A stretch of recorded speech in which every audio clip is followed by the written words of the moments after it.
double coverage. Oh, what a catch! Touchdown! Welcome to the MindMeld Media, where smart football talk meets killer storytelling. If you're into X's and O's, big picture narratives, and a dash of healthy debate, hit subscribe and meld your mind with ours. Somewhere between 2015 and now, football got weird, in a good way. Offenses got faster, quarterbacks got weirder and better, and running backs either turned into bulldozers or Swiss Army knives. So I sat down, well, not literally, I was pacing around with a cup of cold coffee, and I thought, what if I had to build the best offense of the last decade? One starter, one backup at every position. Just offense, no defense. Defense is too messy for this kind of thing. Too many guys flying around like they're chasing a chicken in a parking lot. Pass wide open. Adams makes the catch, makes a move, sprinting for the end zone. So here's what I came up with. At quarterback, give me Patrick Mahomes. That kid plays like he was raised on Tecmo Bowl and backyard chaos. He throws from angles that'd get most guys benched in high school, but somehow it works. It's like watching a magician throw a football, only the magic is real and the defense is always confused, and he wins. A lot. 1st and 10, down the field he goes! Now backing him up, I'm taking Tom Brady. I know, Brady's too old. Some of you are probably yelling into your energy drinks. But he won 3 Super Bowls after turning 38, and one of them with Tampa Bay. He moved like a cement truck, but still outplayed half the league. That's not luck. That's cold, efficient execution. He's like a microwave dinner that always comes out perfect, no matter what buttons you push. It's up and spikes the ball! Running back? I'm not overthinking it. Derrick Henry. That man is part Clydesdale, part sledgehammer. When he hits the second level, you can almost hear defensive backs start rethinking their career choices. He's the kind of guy who runs angry, like someone stole his lunch money back in 3rd grade and he's still holding the grudge. Backing him up is Christian McCaffrey. He's the opposite in style, but just as dangerous. If Henry's a truck, McCaffrey's a Tesla. Fast, efficient, and can do things you didn't think were possible. Run, catch, block, make defenders miss in a phone booth. He's like watching ballet and cleats. So now you've got your quarterback throwing 40-yard ropes, and your backs either running through brick walls or gliding past defenders like they're on roller skates. And that's just the start. Now, if you want to talk about wide receivers, you better buckle up, because this is where people start yelling. Everyone's got a favorite. Everyone's got a cousin who played JV ball and could have gone pro if coach had put him in. But I'm not talking about flashes or one-hit wonders. I'm talking about dogs. Guys who took over games for years. First name on the list, Julio Jones. Back in his prime, he looked like he was created in a lab somewhere deep under SEC country. Big, fast, physical, like if a tank ran a 4.3. He made cornerbacks look like folding chairs. Yeah, he didn't rack up a ton of touchdowns, but that wasn't his fault.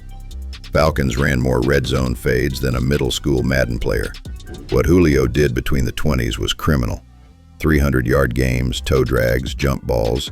The man was unstoppable. Going deep, looking for Jones. It's triple covered, and he caught it. No. Next to him, I'm putting Tyreek Hill. Now listen, you don't have to like Tyreek. You just have to admit you can't catch him. You blink, he's already in the end zone doing a backflip. He's like a squirrel with GPS and jet fuel. No one tilts a defense like Tyreek. Put 2 safeties back, he still splits them. Try to jam him at the line, might as well hand him 6 points and call it a day. Coming off the bench, I want Davante Adams. This guy runs routes so clean they could qualify for a Michelin star. The separation he creates, it's surgical. He's not the loudest, not the fastest, but his footwork could make a ballet coach cry.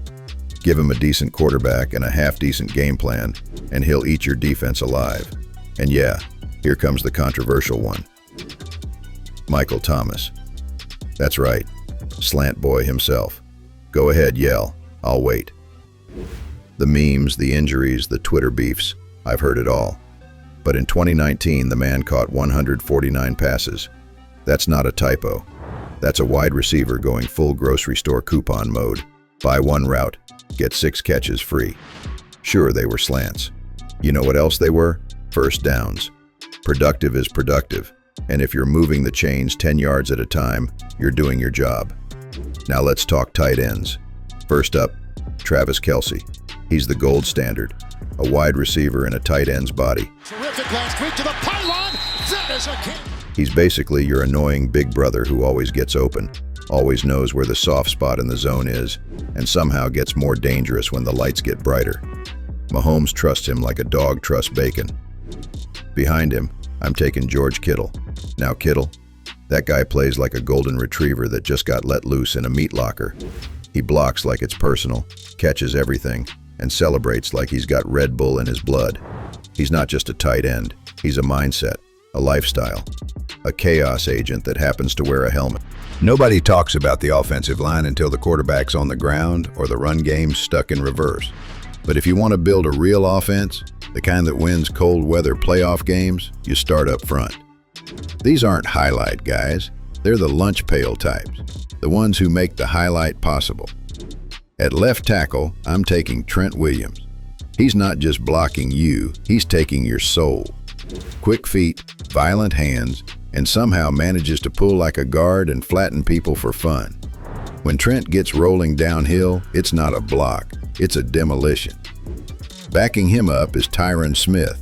When healthy, he's a fortress. Moves like a Cadillac, hits like a freight train. Quiet, efficient, and mean enough to set the tone for an entire line. Right tackle, Lane Johnson. You want steady? He went years without giving up a sack. Guy's a technician with a linebacker's attitude. The type of lineman who will block you into the Gatorade table and then do it again next snap. Backup RT, Ryan Ramczyk. Not flashy, not loud, just consistent punishment. If you forget he's even out there, that means he's doing it right. Left guard is Quentin Nelson. Pulls like a tank. Hits like one too. His blocks end in disaster for defenders and glory for the backfield. He's like a bar fight in cleats. Right guard, Zach Martin. Best in the game for a decade. Doesn't get beat, doesn't get flagged, just pancakes folks and walks back to the huddle like it's a Tuesday. Backups, Joel Bitonio. Always solid, rarely talked about. Brandon Scherf. Gritty, smart, and finishes blocks like he's sending a message. Now center, that's the brain. The guy who makes the calls, sets the protection, and still has to wrestle with 330-pound nose tackles who smell like motor oil and rage. Jason Kelce is the pick. Leader, athlete, tone setter. He pulls like a tight end and plays like a warrior. Starting spot my first year. Guy could probably teach a college course on combo blocks and Philly toughness. Backup, Travis Frederick. Before illness cut his career short, he was elite. Clean, controlled, and dependable. This line, it's not sexy, it's not viral, but it's the reason the rest of the offense sleeps easy. They don't talk trash, they take it out on defenders. And behind these 5, you could run a high school playbook and still move the chain. If you want an offense that works, you need a play caller who doesn't just draw stuff on napkins. You need a guy who sees the game like he's living 5 seconds in the future. That's why my offensive coordinator is Kyle Shanahan. Shanahan's the kind of guy who will run a toss sweep, a jet motion, a play-action rollout, and a double reverse all in the same drive and make you feel like you've been hit by a math equation. His scheme is so good, he could get 1,000 yards out of a lawn chair and a paperboy. Doesn't matter if it's McCaffrey, Debo, or some guy from the practice squad, he'll get them open and make your linebackers look like they're lost in a grocery store. And when it comes to running the show, the head coach has to be part CEO, part play caller, part dad, and part mad scientist. I'm taking Andy Reid. Big Red doesn't care about flash, he cares about points. And he gets them. He's the godfather of modern offense. West Coast roots, RPO branches, and more creativity than a kindergarten art class. He made Mahomes a superstar, turned shovel passes into touchdowns, and somehow makes 4 verticals look like rocket science. And the best part? He does it all in a fogged-up face shield with a Denny's menu in his hand. Reed doesn't just adjust, he evolves. He took the game and spun it forward, and he did it without the ego that chokes half the league. So there you go, Kyle Shanahan in the lab cooking up chaos, and Andy Reid on the sideline with a burger in one hand and a 35-point game plan in the other. With that brain trust running things, this offense isn't just dangerous, it's inevitable. And if you've got a better combo, well, go ahead and drop it in the comments. I'll be here, probably eating brisket and watching game film from 2004. All right, that's the squad. The best offense from 2015 to now. You can love it, hate it, or scream about it in your group chat. But either way, it's out there now. Think I got it wrong? You probably do. That's what the comment section's for. Drop your own list, yell about Michael Thomas, or explain to me how your cousin should have been in the league if he hadn't torn his ACL in rec league flag football. And hey, if you made it this far and didn't smash that subscribe button, I gotta wonder if you even like football or if you're just here for the snacks. This is the MindMeld Media, where we break it down, stir it up, and talk football like it ought to be talked. Catch you in the next one. Bring snacks and strong opinions.